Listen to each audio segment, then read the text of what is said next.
The wreckage floated like broken teeth. In the void, Owen guided his salvage ship through the debris field with practiced indifference, his eyes scanning the twisted metal for anything worth selling. 3 years of this work had taught him to see value in ruins, though he had never found any value in himself. The battle had happened weeks ago. 2 alien fleets had torn each other apart over a disputed mining claim, and now their corpses drifted in silence. Owen did not care who had won, he only cared about the components he could pull from the wreckage before the military cleanup crews arrived.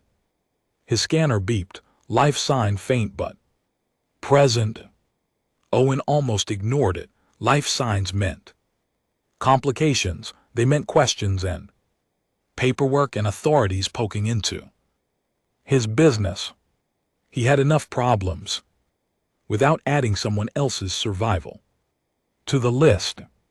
But the signal was weak, dying. Whatever it was would not last another hour. He thought of his daughter, how she had looked at him with trusting eyes before the raiders came, how he had failed to protect her, how he had failed to protect any of them. Owen changed course. The life sign came from a piece of hull plating that had once been part of a command ship. The metal was scorched black, twisted from weapons fire. Owen matched velocity and extended his cargo grapple. The hull section scraped against his airlock with a sound like grinding bones. He suited up and cycled through. The interior of the wreckage was dark except for his helmet light. Emergency foam had sealed most of the breaches, but the air was long gone. Owen followed his handheld scanner through a corridor that had been crushed to half its normal height. The life sign came from what looked like an escape pod. The pod was embedded in a wall, crumpled like a tin can. Owen could see cracks in its hull. Whatever was inside had been lucky to survive the impact. He found the emergency release and pulled. The pod door hissed open. Inside was a dragon. Owen had seen dragons before, though only in news feeds and wanted posters. They were rare creatures from the outer systems, prized by collectors and crime lords for reasons he had never bothered to learn. This one was small, barely larger than a dog. Its scales were deep blue, almost black, with traces of silver along its spine. One wing hung at an odd angle. Its breathing came in shallow gasps.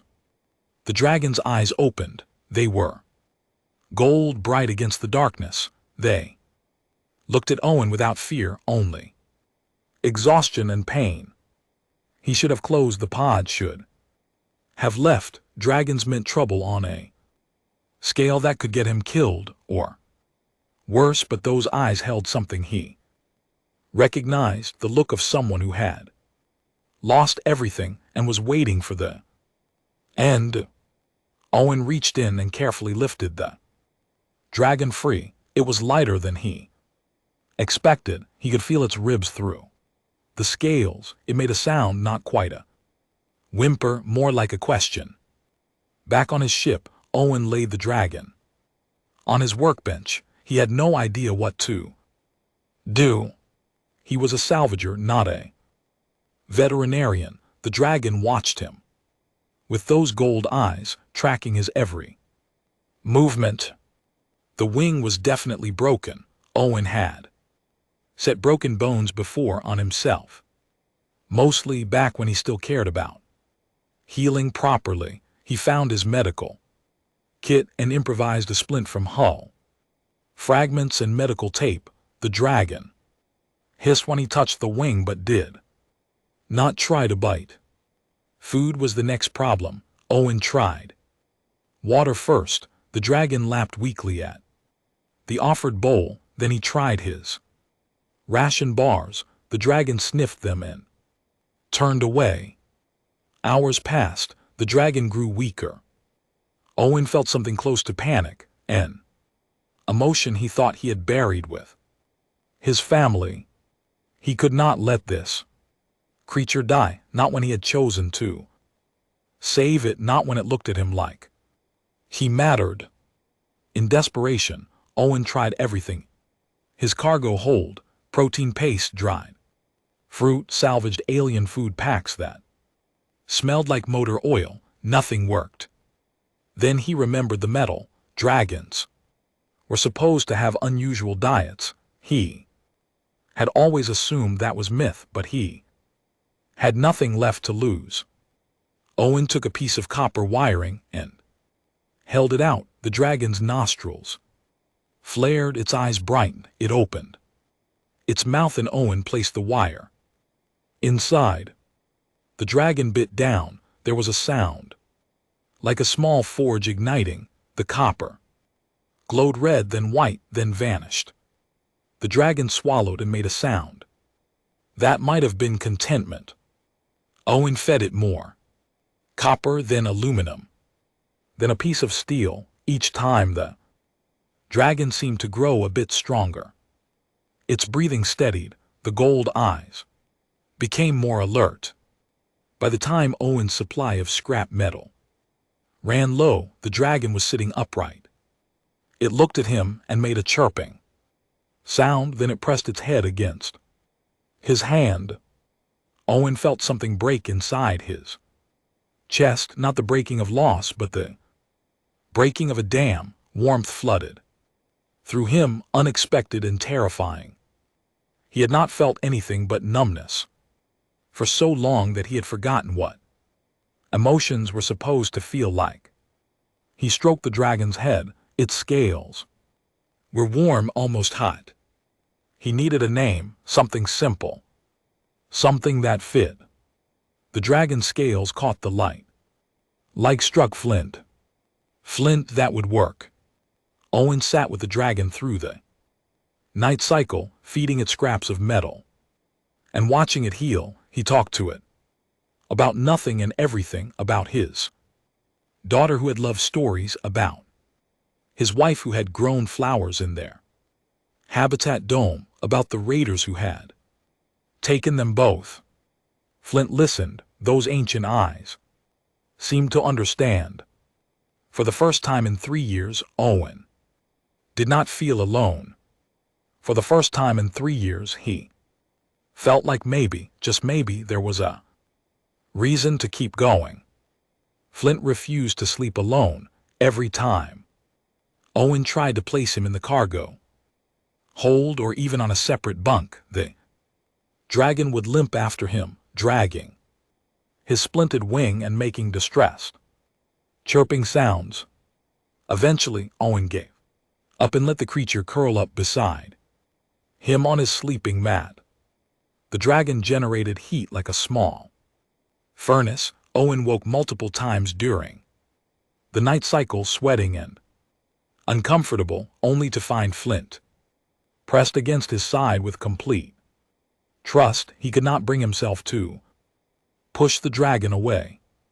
Morning brought new problems. Flint was hungry again, and Owen's supply of scrap metal was nearly exhausted. He had fed the dragon everything he could spare. Now he would need to choose between keeping Flint fed and keeping his ship functional. He chose Flint. Owen stripped non-essential components from his secondary systems: climate control regulators, backup power couplings, the decorative panel from his navigation console. Flint consumed them, all with small bursts of flame. His internal furnace processing metal into energy through some biological mechanism Owen could not begin to understand. The dragon was already noticeably larger. His scales had taken on a healthier sheen, and the silver patterns along his spine seemed to glow faintly. In low light, the broken wing was still immobilized, but Flint moved with Increasing confidence, Owen found himself talking to the dragon. Constantly, it was easier than talking. To himself, Flint would tilt his head and watch with those intelligent gold eyes occasionally making soft sounds. That seemed like responses. He told Flint about his work, how he had been an engineer once, building habitat domes on colony worlds, how he had loved the challenge of making hostile environments livable, how that life had ended when raiders hit their settlement, how he had survived only because he had been off-site checking a water recycler. By the time he returned, everyone was gone, taken or killed. The authorities had investigated for 3 weeks before closing the case as unsolved. Owen had sold everything, bought this salvage ship, and disappeared into the debris fields where no one asked questions. Flint made a low humming sound and pressed his head against Owen's leg. A week passed. Owen avoided the trade stations, living off his emergency supplies and rationing everything. Flint continued to grow. The dragon was now the size of a large dog, his movements becoming more graceful as his wing healed. Owen removed the splint on the 10th day. The wing had mended cleanly, though he had no idea if dragons healed faster than other creatures or if he had simply gotten lucky. Flint flexed the wing experimentally, then folded it against his body with clear relief. That night Owen sat in his pilot chair and stared at the navigation console. His fuel was running low, his food supplies would last another 2 weeks at most. He could not avoid civilization forever, but going to a station meant questions. Dragons were not pets, they were regulated, tracked, registered. Owen had no documentation for Flint, no ownership papers, no permits. He would be lucky if they only confiscated the dragon. More likely, they would arrest him for smuggling a restricted species. Flint could sense his distress. Dragon climbed into his lap, something that had been adorable when Flint was small but was now slightly uncomfortable given the dragon's current size. Owen scratched behind Flint's horns, feeling the warmth radiating from the scales. He could sell Flint. The thought appeared in his mind like poison. Dragons were valuable, rare. A healthy young dragon could bring enough credits to buy a new ship, new papers, a new life. Owen could disappear properly, start over somewhere. The memories did not hurt so much. Flint looked up at him and chirped softly. Owen felt sick. How could he even consider it? This creature had trusted him completely, had chosen him, had brought something back into his life that he thought was gone forever. He would rather strip his ship to the frame than sell Flint. The decision made him feel lighter, somehow cleaner. He was not the man who could do that, even after everything. He was not that man. The next day brought an answer to his supply problem, though not one he liked. A distress beacon activated nearby. Standard protocol required all ships to respond. Owen almost ignored it. He had ignored a lot of protocols over the years, but Flint was watching him with those knowing eyes. Owen changed course toward the beacon. He found a small transport vessel venting atmosphere from multiple hull breaches. The ship was dead in space, power completely offline. Owen's scanner showed 2 life signs aboard, both weak. He docked carefully and went across. Transport's interior was a mess. Emergency foam had sealed some breaches, but not all. Owen found the crew medical bay, a woman and a young boy, both unconscious. both suffering from oxygen deprivation and exposure. Owen got them back to his ship. He used his remaining medical supplies to stabilize them. The woman woke first, gasping and confused when she saw Owen. She tried to pull the boy closer, protective even while injured. He explained what had happened, that he had picked up their beacon, that they were safe. The woman's name was Nina. The boy was her son Roy. They had been traveling from a mining outpost when their ship had malfunctioned. They had been drifting for 2 days. Nina saw Flint and went very still. The dragon was perched on Owen's bunk, watching the newcomers with cautious interest. She recognized what Flint was. Owen could see it in her face, fear and calculation, and then, surprisingly, understanding. Nina did not ask where Owen had found a dragon. She did not threaten to report him. She just looked at the split material still lying on the workbench, at the way Flint stayed close to Owen, at Owen's carefully neutral expression. She nodded slowly. They would not tell anyone, she promised. Roy was young enough that he thought Flint was just an exotic pet. That was fine, that was good. Owen brought them to the nearest station. Nina offered payment, but he refused. She insisted on giving him something. In the end, she transferred a list of coordinates to his nav system, places where salvagers could trade without too many questions, gray market stations where regulations were flexible, and authorities looked the other way. After they left, Owen looked at Flint. The dragon had been quiet during the rescue, as if understanding the need for discretion. Owen realized something. He had made a choice back in that wreckage when he pulled Flint from the pod. He had chosen to care again, to try again, to be more than just a ghost drifting through debris fields. It terrified him, but it also felt right. Flint chirped and spread his wings. They were fully healed now, the membrane catching the light. Owen smiled. It felt strange on his face. He had not smiled in years. They would figure this out together. The gray market station, called Haven's edge, hung in the shadow of a dead moon. A ramshackle collection of modules and docking tubes that looked like it might fall apart if someone sneezed too hard.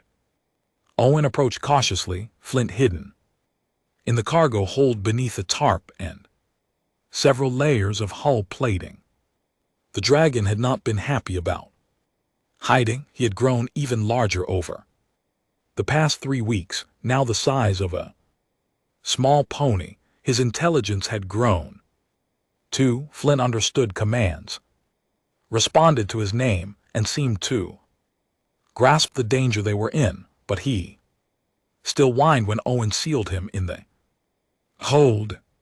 Owen promised to make it quick. The station's docking bay was chaos.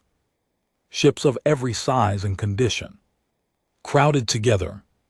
No one checked his credentials. No one asked what he was carrying. Owen liked it immediately. He needed metal, preferably the high-grade alloys that Flint preferred. The dragon had developed distinct tastes, favoring titanium and platinum group metals over cheaper alternatives. Owen's credit account was nearly empty, but he had salvage to trade. The market district was a long corridor, lined with stalls and shops. Vendors hawked everything from stolen military hardware to questionable medical supplies. Owen found a dealer who specialized in scrap metal and bulk materials. The dealer was a 4-armed alien named Kess. She looked at Owen's salvage with 3 of her eyes while the 4th watched the corridor. They negotiated. Owen was rusty at haggling, but he remembered enough. He traded a functioning sensor array for 50 kilos of mixed metals and enough credits to refuel. It was not enough to last long, but it would keep Flint fed for a few weeks. As Owen headed back to his ship, someone stepped into his path. The man was human, tall and scarred, with the kind of easy confidence that came from being dangerous and knowing it. He wore armor under his jacket. 3 more men flanked him, equally armed. His name was Dre, and he wanted to talk about dragons. Owen felt ice flood his veins. He kept his expression neutral. Dre explained that he represented a collector, a very wealthy collector who paid premium prices for rare specimens. Dragons especially. There were rumors that someone had pulled a dragon from the recent battle wreckage. Dre was investigating those rumors. Owen said he did not know anything about dragons. He was just a salvager. Dre smiled. It was not a friendly expression. He said that he believed Owen, but if Owen happened to hear anything, there was a reward, a life-changing amount of credits, no questions asked. He handed Owen a contact chip and walked away. Owen made it back to his ship on shaking legs. He undid the cargo hold seals and Flint burst out chirping anxiously. The dragon had sensed his fear. Owen held Flint close and tried to calm his racing heart. They could not stay at Haven's edge. Dre knew too much. Even if he did not have proof he was suspicious, it would only be a matter of time before he found evidence or simply decided to search Owen's ship. But leaving meant going back to the debris fields with limited supplies, and now Owen knew there were people actively hunting for Flint, people with resources and connections. That night Owen could not sleep. He lay on his bunk with Flint curled against him, the dragon's warmth usually comforting, but now a reminder of everything he stood to lose.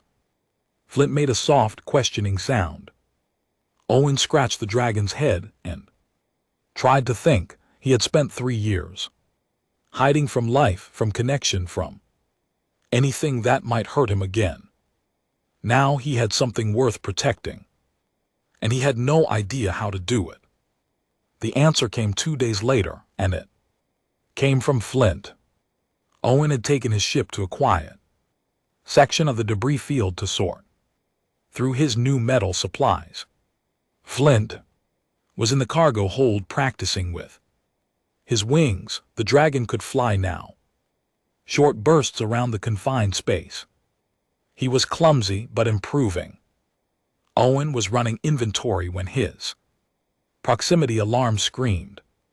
A ship had appeared from nowhere, not jumped in, just appeared. Active stealth system, military grade. It locked weapons on Owen's ship. The communication channel crackled. Dre's voice. He apologized for the deception. He had tagged Owen's ship at the station, tracked him here. Now he wanted the dragon. Owen refused. Dre said that was unfortunate. The first shot took out Owen's engines. The second disabled his weapons. Owen scrambled for a pressure suit, knowing it was useless. Dre would bore take Flint and probably kill Owen too. Eliminate the witness. The cargo hold door burst open. Flint stood there, wings spread, scales glowing with internal heat. The dragon's eyes were not gold anymore. They were white hot like stars. Flint opened his mouth and roared. It was not a sound. It was a physical force, a wave of pressure that buckled the interior bulkheads. Every loose object in the ship flew backward. Owen's ears popped painfully. Then Flint did something impossible. The dragon's body erupted with light. Not fire, pure energy. It washed over Owen harmlessly, but the ship systems went haywire, every display shorted out, every circuit overloaded. The same thing happened to Dre's ship. Owen could see it through the viewport. The vessel went dark, completely dead in space. Flint collapsed, panting heavily. The light faded. The dragon looked exhausted, but unharmed. Owen stared in shock. He had known dragons were valuable, but he had not understood why. Now he did. Flint had just unleashed an electromagnetic pulse, powerful enough to disable 2 ships. Without technology, without weapons, just raw biological ability. And he had done it to protect Owen.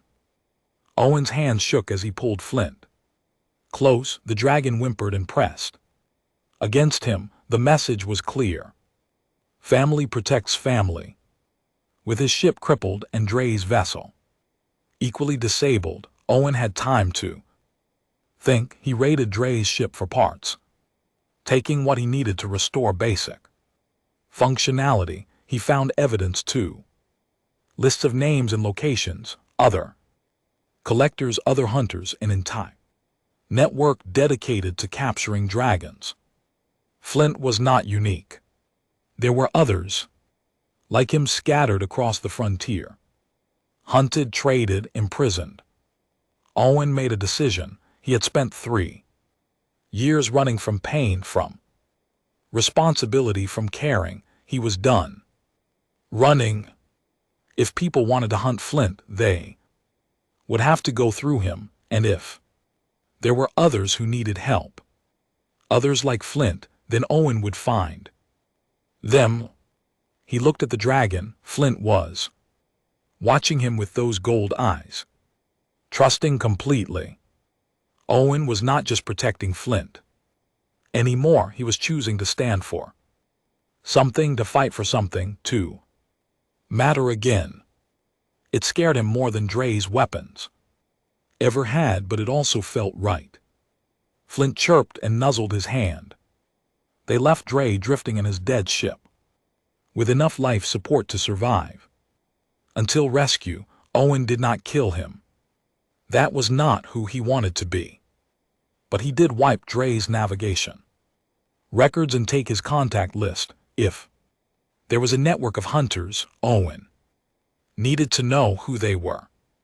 He had a new purpose now, a reason to keep going that was bigger than just survival. He had a dragon to protect, and maybe, just maybe, other dragons to save.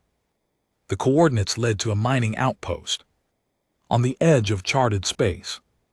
Owen had spent 2 weeks following leads from Dre's stolen data, tracking rumors, and intercepted communications.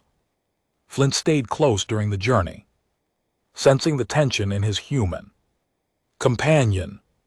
The dragon was massive now, too large to hide effectively. His wingspan stretched nearly 4 m when fully extended. The scales had darkened to a deep midnight blue, and the silver markings formed complex patterns that seemed to shift in certain light. Flint could generate heat intense enough to cut through hull plating, and his electromagnetic pulses had grown stronger with practice.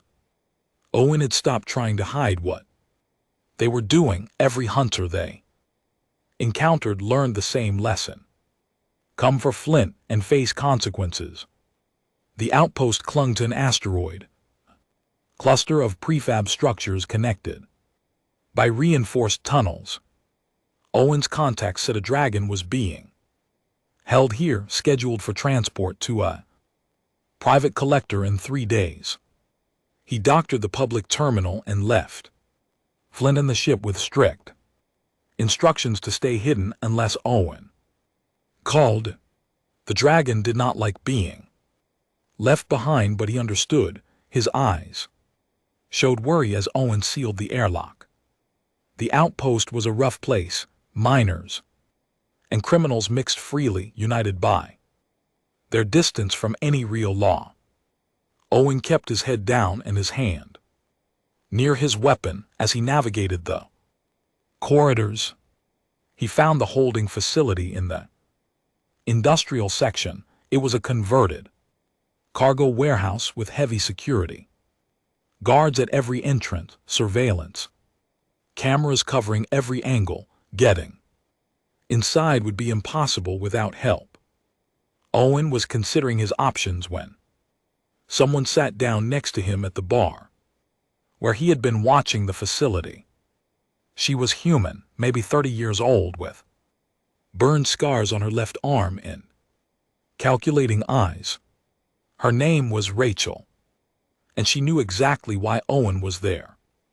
She had a dragon, too. Rachel explained quietly. Her dragon was called Cinder, bonded 5 years ago when she had found him injured on a survey mission they had been running ever since. Hiding, fighting, surviving, she had tracked the same rumors Owen had. She wanted to help with the rescue. Owen was suspicious. It could be a trap. But Rachel showed him a photo on her data pad, a red and gold dragon smaller than Flint with intelligent amber eyes. The image showed Rachel and Cinder together, the bond obvious in their body language. He decided to trust her. He did not have many other options. They planned through the night. Rachel had scouted the facility for days. She knew the guard rotations, the security protocols, the layout. The dragon inside was young, barely a hatchling. It was being kept in a reinforced cage in the main storage area. The transport ship was already docked. Once the dragon was loaded, it would be gone forever. They had to move tonight. Owen contacted his ship. Flint responded immediately, his consciousness brushing against Owen's thoughts in that strain way they had developed, not telepathy exactly, but a sense of connection that went beyond words. Rachel brought Cinder, the red dragon, was cautious around Owen, but accepted him after a brief inspection. Cinder was faster than Flint, built for speed where Flint was built for power. They hit the facility at the shift change when security was most distracted. Rachel went in through the maintenance tunnels while Owen created a distraction at the main entrance. Small explosion in a trash compactor. Nothing dangerous but loud and alarming. Guards rushed to investigate. Owen slipped past in the confusion. Inside, the warehouse was cold and dark. Owen found the cage quickly. The hatchling inside was tiny, barely larger than a cat. Its scales were pale green, almost translucent. It looked terrified. The cage was electronically locked. Owen had brought tools, but Rachel was faster. She appeared from a side corridor and overrode the lock with practiced efficiency. The hatchling scrambled back, hissing fear. Owen knelt and held out his hand. He spoke softly, the way he had spoken to Flint that first day, telling the small dragon that it was safe now, that they would not hurt it. The hatchling sniffed cautiously, then it crept forward and pressed against Owen's palm. Alarms began to scream. They had been spotted. Guards poured into the warehouse, weapons raised. Rachel grabbed the hatchling and ran. Owen covered their retreat, firing stun rounds to slow the pursuit. They made it to the tunnel entrance, but more guards were coming from that direction. They were trapped. Then Flint arrived. The dragon smashed through the warehouse wall like it was paper. He roared, the sound shaking the entire structure. Guards scattered. Flint's scales glowed with building heat. Behind him came Cinder, faster and more agile, clearing a path. Owen and Rachel ran. The hatchling clung to Rachel's chest, too frightened to make a sound, they reached Owen's ship, with guards firing behind them. Shots bounced harmlessly off Flint's scales. They launched within seconds. The outpost tried to scramble fighters, but Flint unleashed another electromagnetic pulse. Every ship in range went dark. In the safety of open space, Owen finally breathed. They had done it. The hatchling was safe. Rachel's ship was small, built for speed and stealth. They agreed to travel together for a while, safety in numbers. Over the next few days, Owen learned Rachel's story. She had been a geologist before Cinder. Now she was a fugitive, constantly moving, never settling. The bond with her dragon had changed. Everything given her purpose but cost her normal life. The hatchling began to trust them. It ate metal eagerly and grew visibly stronger each day. Rachel named it Leaf, for the color of its scales. One night while the ships drifted in formation, Rachel asked Owen what his plan was. They could not keep running forever. The hunters were getting more organized, more aggressive. Owen had been thinking the same thing. He showed Rachel the data he had stolen. Dozens of locations, dozens of dragons being held or hunted. It was bigger than he had imagined. They could not save them all, but they could try. Rachel smiled. It was fierce and determined. Cinder and Flint seemed to communicate silently, some dragon sense that humans did not fully understand. They found 2 more bonded pairs in the following weeks, a smuggler named Terry, with a dragon called Storm, a former soldier named Lena with a dragon called Void. Each had their own story of rescue and bond. Each had been alone fighting their own battles.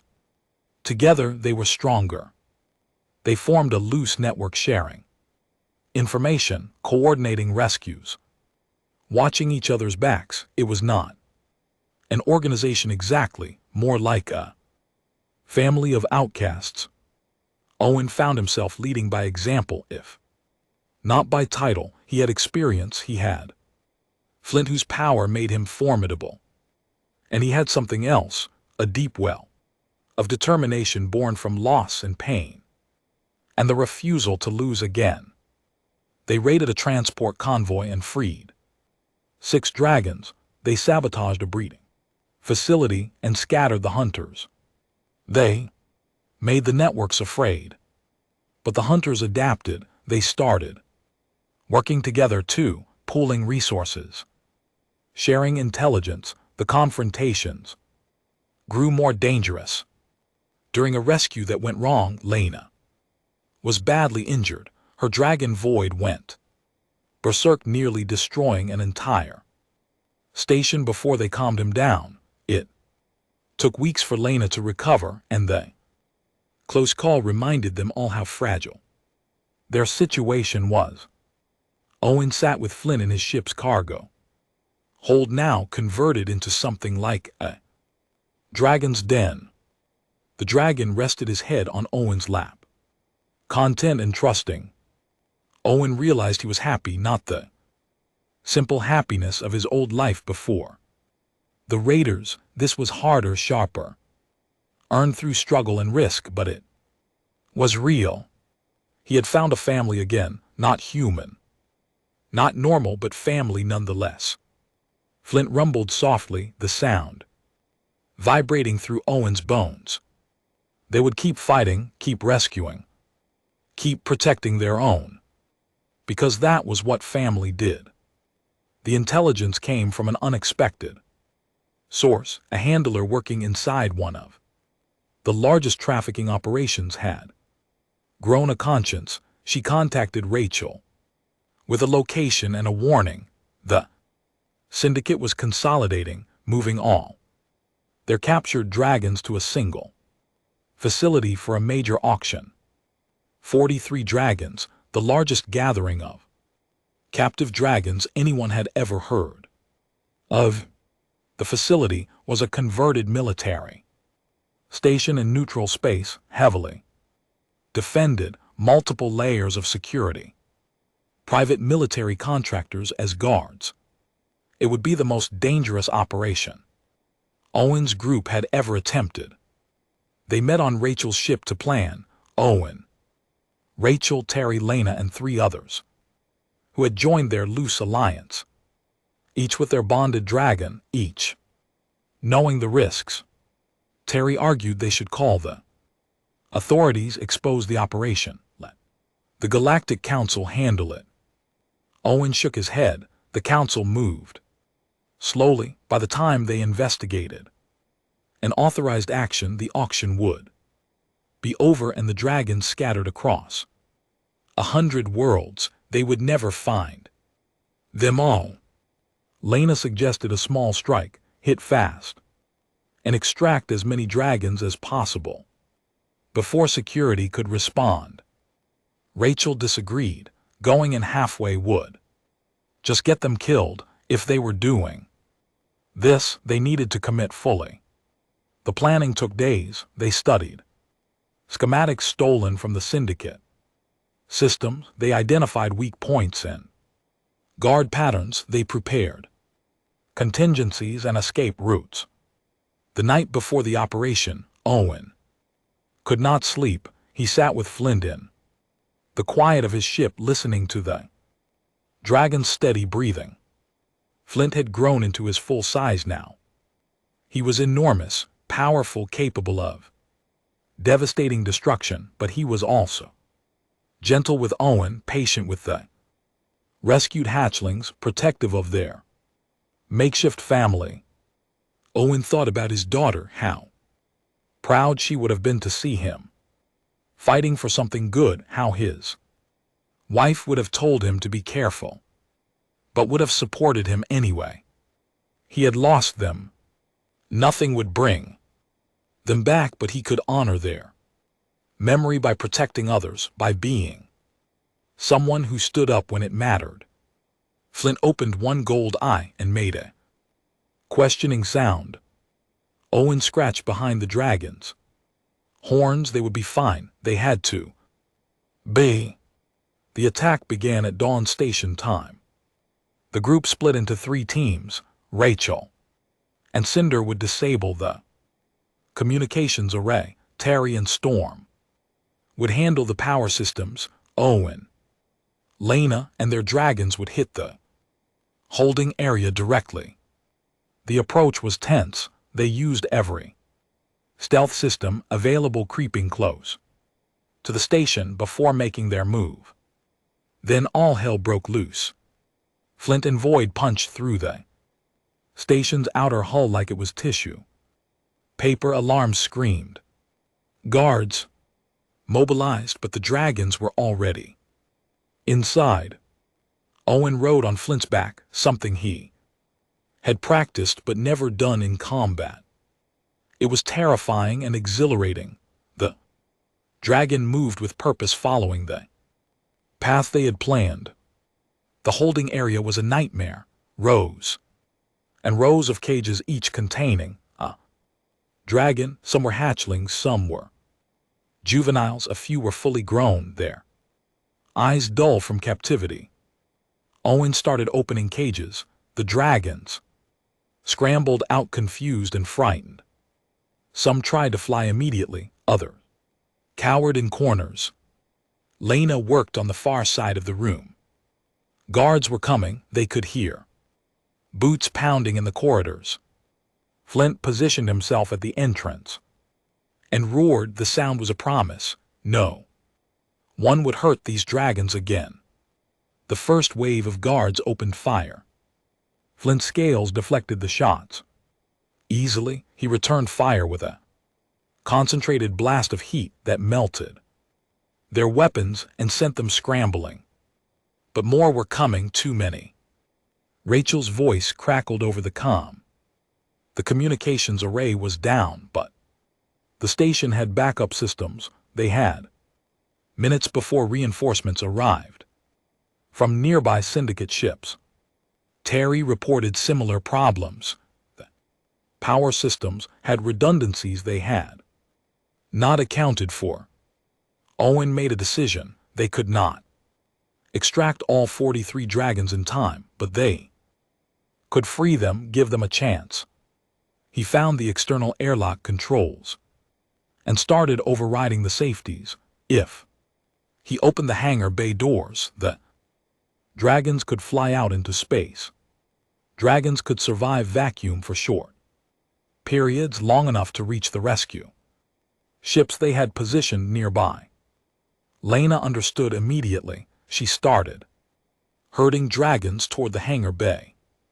The freed dragons were beginning to understand freedom was close. Flint held the entrance against wave after wave of guards. His power was immense, but even he had limits. Owen could see the dragon tiring. The hangar doors opened. Space yawned. Beyond, the dragons hesitated only a moment before launching themselves into the void. It was beautiful and chaotic, dragons of every color and size streaming out into the black. Some of the older ones immediately started helping the younger ones, getting them toward the rescue ships. Owen counted 38 dragons away, 39, 40. 3 left, 2 frightened to move. Guards broke through on the left flank. Lena's dragon void engaged them, buying time. Owen ran to the remaining dragons and physically pushed them toward the exit. 41, 42. The last dragon was tiny, barely hatched. It clung to its cage and would not budge. Owen scooped it up and ran for Flint. The dragon turned and they sprinted for the hangar bay. Behind them, the station's self-destruct began charging. Someone had decided if they could not keep the dragons, no one would have them. They launched into space with seconds to spare. Flint's wings spread wide as he carried Owen and the tiny hatchling toward their ship. All around them, freed dragons filled the void, a constellation of scales and fire. The station exploded. The shockwave caught them, tumbling Flint through space. Owen held on desperately, protecting the hatchling against his jest. Then Rachel's ship was there, matching velocity. Cinder grabbed Flint's wing and stabilized them. They made it to safety together. The aftermath was chaos. 43 freed dragons, scared and confused. The bonded pairs worked frantically to calm them, to organize them, to get them to safety. Some of the freed dragons bonded immediately with members of Owen's group who had come without dragons. The connections formed in moments, instinctive and powerful. Others needed time, space, help. Over the following weeks, they found safe places for the rescued dragons. Some went to remote colonies willing to harbor them. Others stayed with the growing network of bonded pairs. The hatchling Owen had carried stayed with him. It refused to leave his side. Rachel said it had bonded to him in that desperate moment. Owen named her Spark because she glowed faintly in the dark. Now he had 2 dragons, Flint and Spark. His family had grown again. The syndicate was in disarray. The loss of so many dragons and the destruction of their main facility had crippled them. It was not a complete victory. There would be other hunters, other threats, but they had struck a serious blow. More importantly, they had proven it could be done, that the dragons could be saved, that the hunters could be beaten.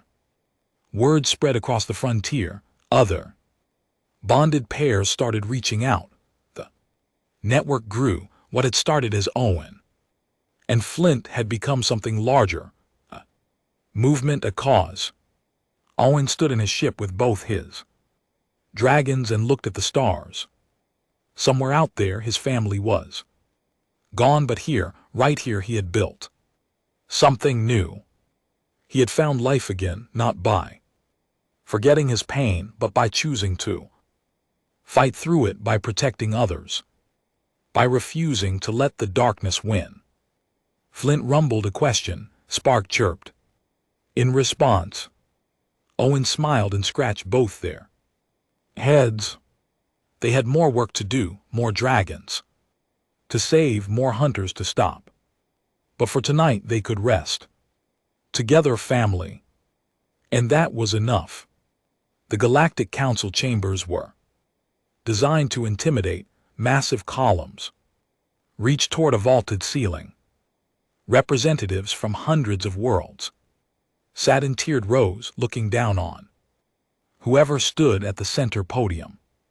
Owen had never imagined he would be standing there, but here he was, with Flint and Spark at his side, facing the assembled powers of known space. The invitation had come 3 months after the facility raid. The council wanted to discuss the dragon situation. They offered amnesty for testimony. Owen had almost refused, but Rachel convinced him this was a chance to legitimize what they were doing, to get real support. The council speaker was a tall alien with crystalline skin that refracted light. She introduced Owen formally and asked him to explain his actions. Owen told them everything: how he found Flint, how the bond formed, how he learned about the trafficking networks, how the hunters had forced him to fight back. He did not apologize for the property damage or the disrupted operations. He stated facts simply and clearly. The council listened. Some representatives seemed sympathetic. Others looked skeptical or hostile. When Owen finished, the questions began. A representative from the Commerce Guild wanted to know about compensation for destroyed facilities. Owen had no good answer. A military advisor asked about the dragon's capabilities, whether they posed a threat to station security. Flint rumbled a warning but did not move. An ethics council member questioned whether humans had the right to bond with dragons at all, whether it was exploitation. That question made Owen angry. He kept his voice level but firm. The bonds were not chosen by humans. They formed naturally when dragons decided to trust. When they chose their companions, no one forced Flint to stay with him.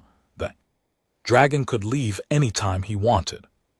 Flint pressed against Owen's leg in clear disagreement with that assessment.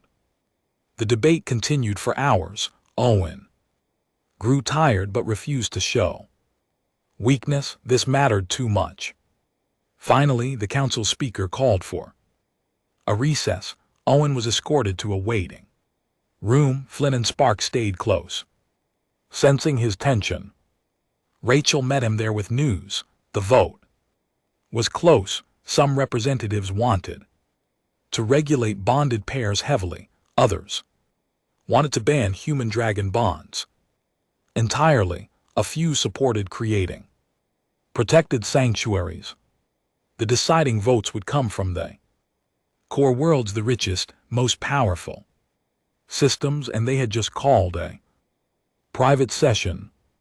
Owen paced the room. Everything they had built could be destroyed by political maneuvering. All the dragons they had saved could be taken away. Spark chirped nervously. Flint remained but alert. An hour later, they were called back. The council speaker stood. The chamber was silent.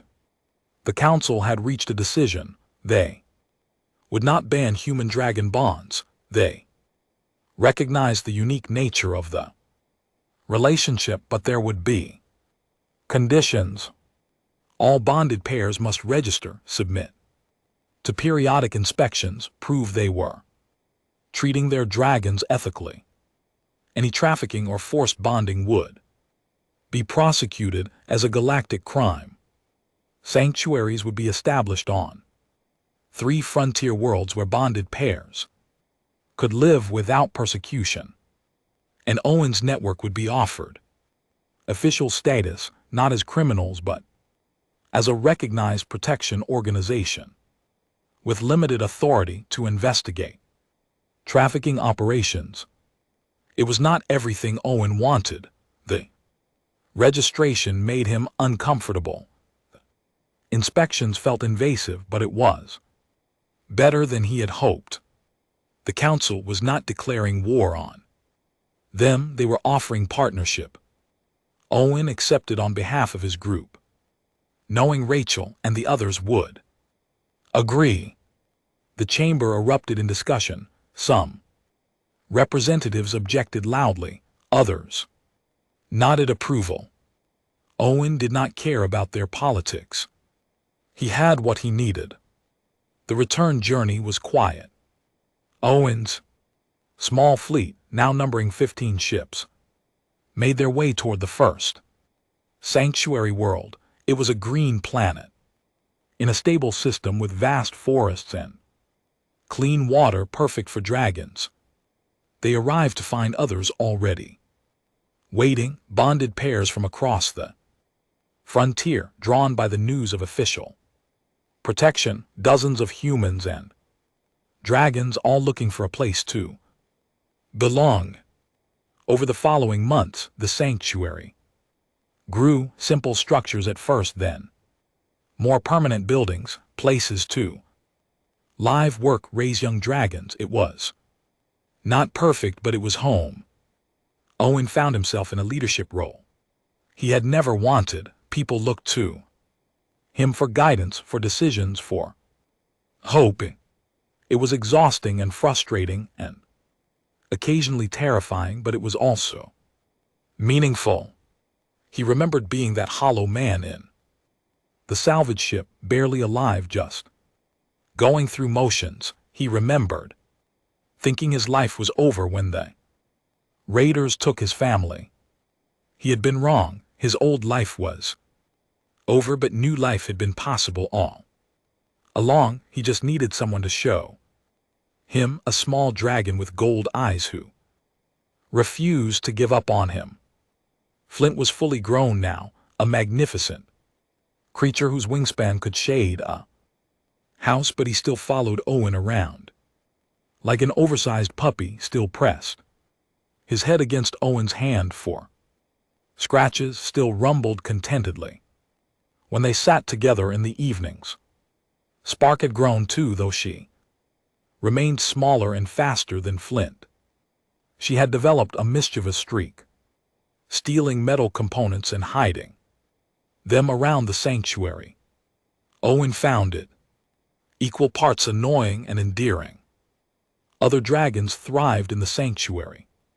Cinder and Storm and Void and Leaf and all the others they had rescued. Some bonded with new humans who arrived looking for purpose. Others remained independent, content to live free. The hunters had not disappeared. There were still raids to plan, rescues to execute, but now they had support, resources, legitimacy. One evening, Owen stood at the edge of the sanctuary's central clearing. The sun was setting, painting the sky shades of orange and purple. Dragons filled the air, playing and hunting and simply enjoying their freedom. Rachel joined him. She had become his second in command, though neither of them used titles. She asked if he was happy. Owen considered the question. Happy was complicated. He still thought about his wife and daughter, still carried the pain of their loss, but he had learned to carry it differently, not as a weight that crushed him, but as a reminder of why this work mattered. He was alive in a way he had not been for years. He had purpose, family, hope. He told Rachel yes, he was happy. She smiled and called Cinder down from the sky. The red dragon landed gracefully and nuzzled her. Rachel flew off to check the perimeter, leaving Owen alone with his thoughts. Flint appeared from somewhere and settled beside him. Spark was not far behind, carrying a stolen power coupling she was particularly proud of. Owen sat between his dragons and watched the sanctuary come alive in the twilight. Children, both human and dragon, played together without fear. Bonded pairs worked side by side, building something lasting. This was what he had been looking for. Without knowing it, not a replacement for what he lost, but a new beginning, a second chance. The man who lost everything had found a dragon baby, and in doing so had found himself again. He had found family, purpose, life. Flint rumbled and spread one wing to shelter Owen from the cooling evening air. Spark chirped and finally put down her stolen component to curl up on Owen's other side. They sat together as the stars emerged. Three souls who had chosen each other, who had saved each other, who had become something more than any of them had been. Alone, Owen closed his eyes and let himself feel the moment fully. The warmth of his dragons, the sounds of the sanctuary, the knowledge that tomorrow would bring new challenges but also new possibilities. For the first time since he lost his family, Owen felt at peace. Not because the pain was gone, but because he had found a way to live alongside it, to build something good. From the ruins of his grief, the future was uncertain. There would be more fights, more dangers, more losses. But there would also be this family, home, love, and that made everything worth it.